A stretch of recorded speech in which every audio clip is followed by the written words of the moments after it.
नमस्कार students. BSc part first के mechanics के इस लेक्चर में आप सभी का स्वागत है।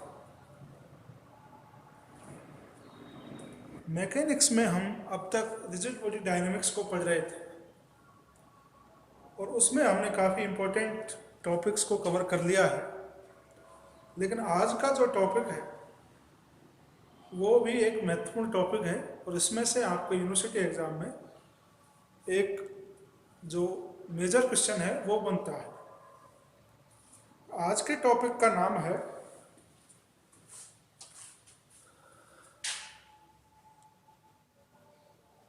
पुरस्सरण गति। पी और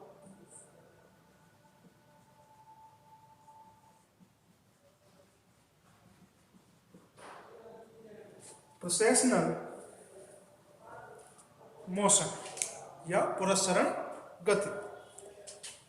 सबसे पहली बात आपको यह समझना है कि यह गति किस प्रकार की गति है। आपने बचपन में जो हमारा लट्टू होता है जिसको हम नीचे उसमें नीचे एक कील सी लगी रहती है उसके ऊपर घुमाया होगा और दूसरे लोगों को भी घुमाते हुए देखा होगा। जब हम उसको किसी प्लेन सरफेस पे घुमाते हैं तो वो इस प्रकार से घूमता रहता है।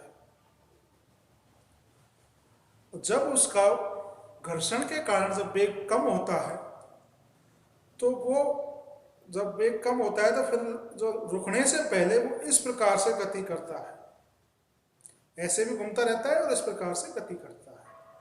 तो वो जो गति होती है वो गति पुरस्सरण गति या प्रोसेशनल मोशन का एक एग्जाम्पल है। फिर से आप देख लीजिए कि कोई भी लट्टू या जिसको हम इस तरह से घुमाते हैं तो वो रुकने से पहले की जो गति है, जस्ट रुकने से पहले की गति, वो अपने अक्ष पर भी घूमता है और इस तरह से चक्कर भी लगाता है। तो वो वाला जो चक्कर है, वो जो मोशन है वो है पुरस्सरण गति। अब इसमें को हम इस टॉपिक को आगे बढ़ाने से पहले एक और बात हमें पता होनी चाहिए, वैसे हम उसको पहले बता चुके हैं कि जब बल आघूर्ण का जो फॉर्मूला है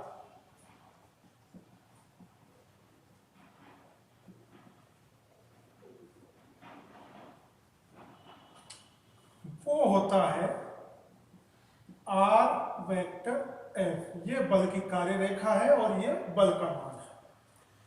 तो इन दोनों की डायरेक्शन और इसकी डायरेक्शन में जो रिलेशन होता है कि ये बल आघूर्ण की डायरेक्शन जो ये तल है उसके कैसी होती है, लंबवत होती है।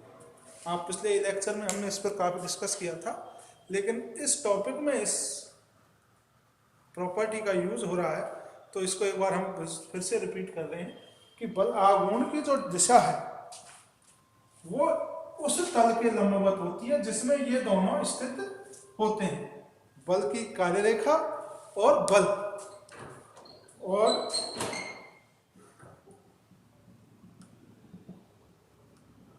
इसका मान टोटल थीटा पर निर्भर करता है। ठीक है, अब हम ये लाइन आपको पता रहेगी कि टॉर्क की जो डायरेक्शन है इन दोनों के तल की कैसी होती है, लंबवत होती है। अब हम इस एग्जाम्पल पर कंसिडर करते हैं कि जो प्रोसेशनल मोशन का जो एग्जाम्पल है, मान लीजिए ये एक बल्ब है और ये अपनी दूरी पर घूम रहा है और लास्ट मोमेंट पर जब इसका वेग कम होता है, कोणीय वेग कम होता है, तो फिर ये इस तरह से इस अक्ष के चारों तरफ घूमता है। तो प्रारंभ में इसका कोणीय वेग, यदि इसका कोणीय वेग कितना है, ओमेगा है, तथा जेड डायरेक्शन से एंगल कितना है, जेड अक्ष से कोण थीटा कोण है, तथा एक पॉइंट है सी, इस पर तथा बिंदु सी पर इसका द्रव्यमान केंद्र है। ठीक है, ये कंडीशन हम मान लेते हैं। तो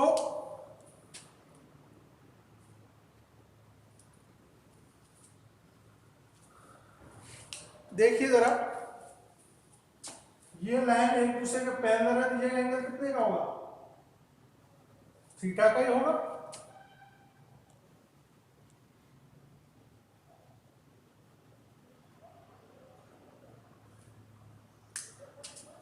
एंगल भी इसमें बन रहा है, देखिए जरा इसे, ये थीटा का होगा तो ये एंगल थीटा माइनस 180, ये वाला है थीटा माइनस 180। अब यहां से यहां तक का जो स्थिति सदिश है, यहां से लेकर सी, ये ओ है, तो ओसी बराबर कितना है, आर वेक्टर, तथा द्रव्यमान केंद्र सी है, जिसका स्थिति सदिश आर वेक्टर। ठीक है, ये कंडीशंस आप समझ लीजिए।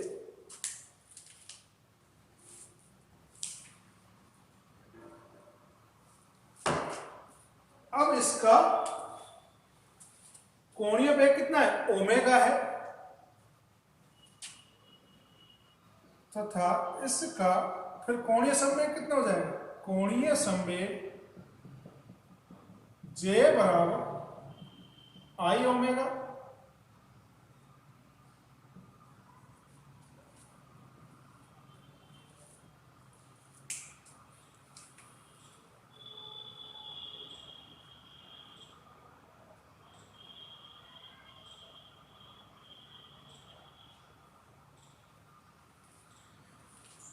ये कंडीशंस इसमें हमें मान ली है। अब हम इसकी गति पर विचार करते हैं। ये इस प्रकार से गति कर रहा है, इस एक्स पर इस प्रकार से गति कर रहा है। तो अब आप देखिए जरा, ये जो डिस्टेंस है वो आर वेक्टर है, ये जो एम जी की तरह से एम जी के कारण इस पर जो फोर्स लग रहा है, उसके द्रव्यमान केंद्र पर जो बल है, वो द्रव्यमान है, उसके कारण उस पर नीचे की तरफ गुरुत्वाकर्षण बल लग रहा है, उसके कारण द्रव्यमान आघूर्ण कितना होगा,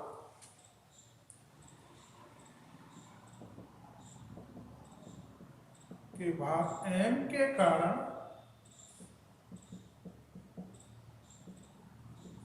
गुरुत्वाकर्षण बल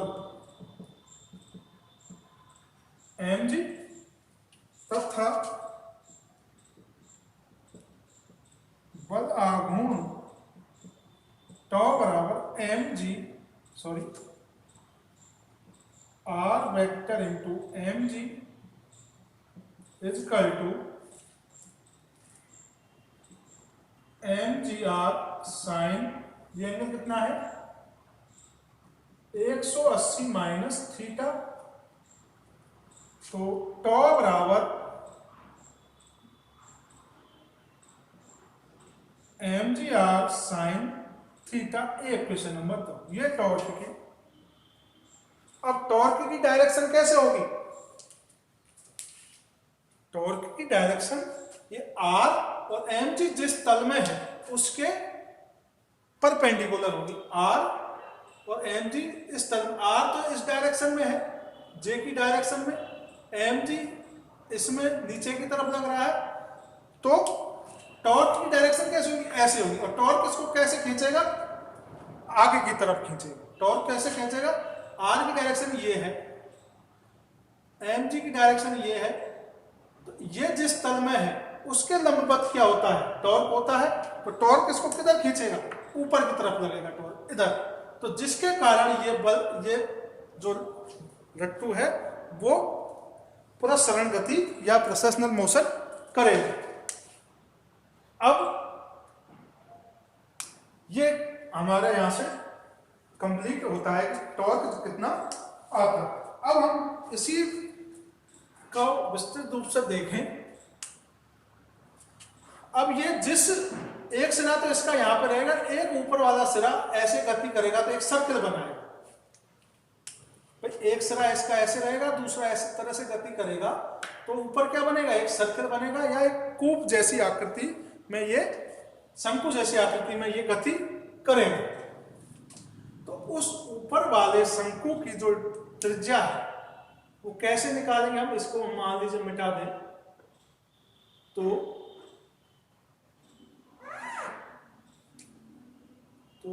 उसकी जो डायरेक्शन है इससे आएगी, ये 90 डिग्री का है, तो ये डायरेक्शन ये जे है, ये पूरी लंबाई कितनी है, जे वेक्टर है, तो ये कितनी आएगी, जे साइन थीटा। तो इसकी त्रिज्या कितनी आ गई, इस वृत्त की त्रिज्या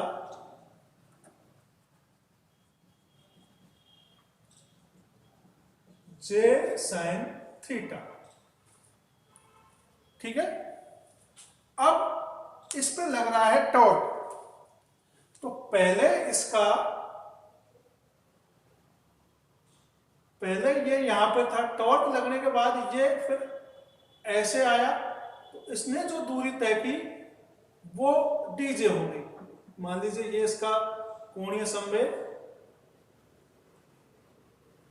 ये तो इधर जे वेक्टर है, जे डायरेक्शन है, लेकिन टी समय पर ये यहां पे था, एट द टी समय पर, और dt समय बाद ये यहां पे आकर इसने दूरी कितनी तय की, dj दूरी तय की। ठीक है। अब हम दूसरी बात, एक और चीज जानते हैं, घूर्णन गति का समीकरण क्या होता है कि आरोपित बल या बलाघूर्ण संवेग में परिवर्तन की दर उस पर आरोपित बलाघूर्ण के बराबर होती है। ठीक है, ये हम जानते हैं। तो संवेग में कितना परिवर्तन आया, डीजे आया, यहां पर जे था और ये यहां से dt समय में इसने इतनी दूरी तय की, तो ये dj बराबर कितनी दूरी होगी, मान लीजिए ये हमारा फाई एंगल है, डी फाई एंगल, तो डी फाई बराबर क्या आएगा, डी फाई तथा dj में जो रिलेशन होगा, तो dj बराबर डी फाई अपॉन जे साइन थीटा, इस एंगल से, या त्रिज्य खंडित जो भी कहें, त्रिज्य खंडित, ये क्वेश्चन नंबर हमारा 4। ये नॉर्मल फॉर्मूला है त्रिज्य खंड की लंबाई निकालने का। त्रिज्य खंड हमारा यहां पर इतना, इसको और आप सिंपली बनाएं कि ये हमारा वृत्त है, प्रारंभ में ये त्रिज्या है जिसका मान जे साइन थीटा,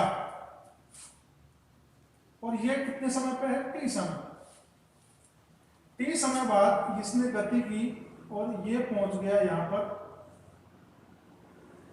ये हमारा डीजे हो गया, यहां से लेकर यहां तक, और ये एंगल हो गया हमारा डी फाई। ये कितने समय पे है, टी प्लस डी टी समय पे, यानी कि ये कितना समय लिया इसके लिए, इसने डी टी समय। d5, तो dj बराबर कितना होगा इस फॉर्मूले से इतना। अब हमारे पास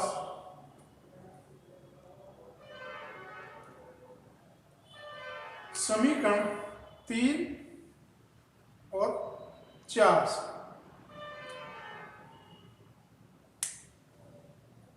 समीकरण 3 और 4 से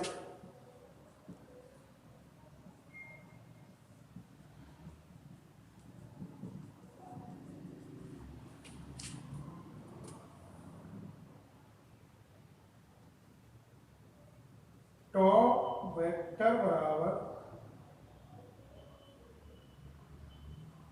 d5 upon j sin theta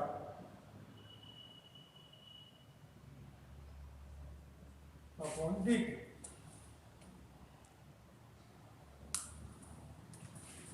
five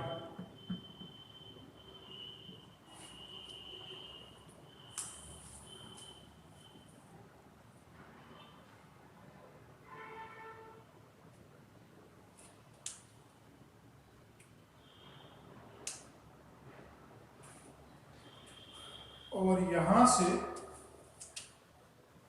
d5 बराबर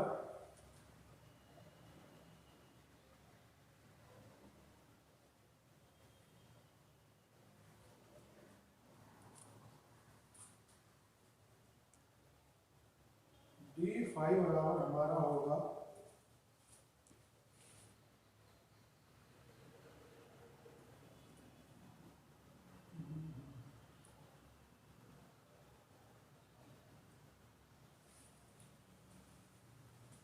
यहां इसमें देखें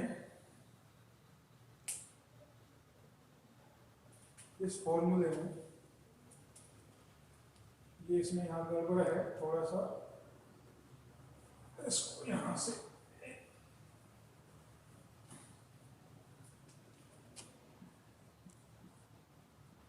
त्रिज्यकोण बराबर dj upon j sin theta इस प्रकार से होगा। ये क्वेश्चन नंबर 4। अब ये जो हमारा बल्ब है वो इस प्रकार से घूम रहा है तो इसका कोणीय वेग अलग होगा, तो इसको हम मान लीजिए पुरस्सरण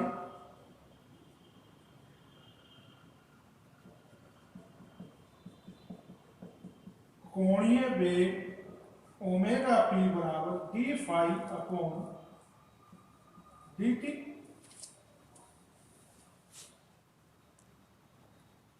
d5 अपॉन dt, तो ओमेगा पी बराबर dj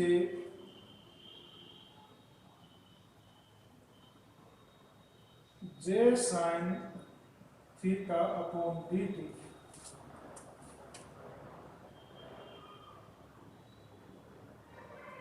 और यहां से dj का मान हम रखेंगे तो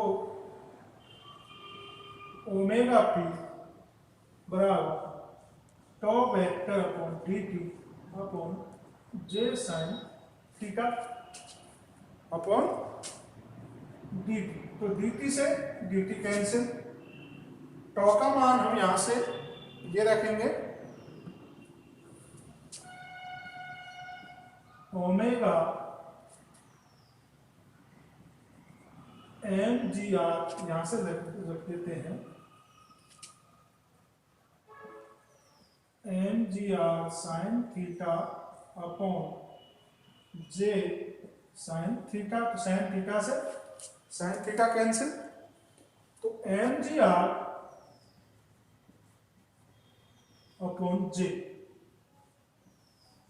पुरस्सरण का कोणीय वेग क्या आया omega P mgr upon j। Most important equation है ये। अब इससे हम उसकी गति को समझ सकते हैं कि पुरस्चरण का जो ये कोणीय वेग है जो इस तरह से घूमता है, इसका जो कोणीय वेग है या इसका जो कोणीय आवृत्ति है, आवृत्ति भी कह सकते हैं इसको, इस तरह से जब बार बार आता है अपनी जगह से, तो किस पे डिपेंड करती है? इस पे। और इसके कैसी होती है? कैसी होती है? ओमेगा पी अपॉन जे, इसके व्युत्क्रमानुपाती होती है। तो अब आप देखिए जरा, जब हम बल्ब या लट्टू को घुमाते हैं, शुरुआत में वो इस तरह की गति नहीं करता है, क्योंकि उसका मान अधिक होता है। जे का मान कैसा होता है? अधिक होता है। शुरुआत में जब जैसे ही हम उसको घुमाने के लिए डालते हैं, घूमने के लिए डालते हैं, तो उस समय उसका वेग अधिक होता है, तो वो बिल्कुल सीधा गति करता है। क्योंकि ये अधिक होता है तो इसका मान कैसा होगा? कम होगा। अब जैसे जैसे उसका मान कम होता है, जे का मान, तो फिर इसका मान बढ़ने लगता है। तो लास्ट में आकर, अंत में आकर ये बिल्कुल कम हो जाता है और ये एकदम उसे घूमकर फिर रुक जाता है। तो बल्ब की जो गति है उसको समझने के लिए ये दोनों इक्वेशंस को आप समझेंगे तो उसकी गति भी आपको समझ में आ जाएगी।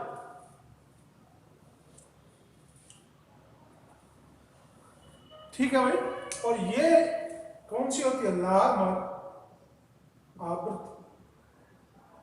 किसके लिए? पुरस्चरण मोशन के लिए। ठीक है भाई। तो एक बार आप इसको फिर से स्टडी कर लें, समझ लें और इस इक्वेशन को समझिए कि यह कोणीय वेग, या इसको एक बार स्क्रीनशॉट ले लीजिए, फिर से इसको एक बार समझा देते हैं।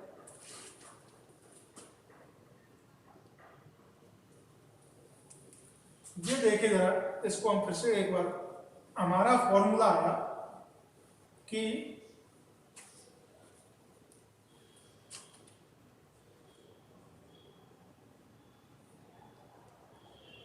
mgr अपॉन जे या ओमेगा पी प्रोपोर्शनल 1 अपॉन जे। यहां पर जे क्या है? कोणीय संवेग। ये पुरस्चरण कोणीय वेग।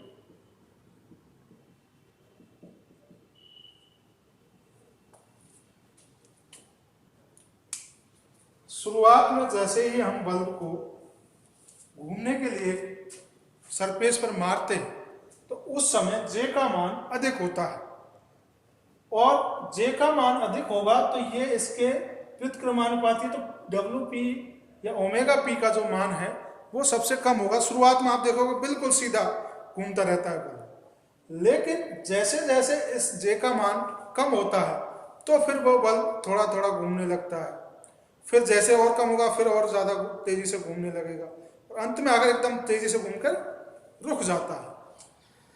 तो जो मोशन है वो उसके कोणीय संवेग के कैसे होती है? व्युत्क्रमानुपाती होती है। ये दोनों जो इक्वेशंस हैं वो प्रसरण गति के मोशन के लिए समझने के लिए आवश्यक है। ठीक है, तो आप इसको दोबारा स्टडी कीजिए। कैलकुलेशन इसमें ज़्यादा कुछ है नहीं है, बेसिक कॉन्सेप्ट है, समझने की बात है। वो आप एक बार दो बार रीडिंग करोगे या कैलकुलेशंस में जो समझोगे वो आसानी से समझ में आ जाए। धन्यवाद।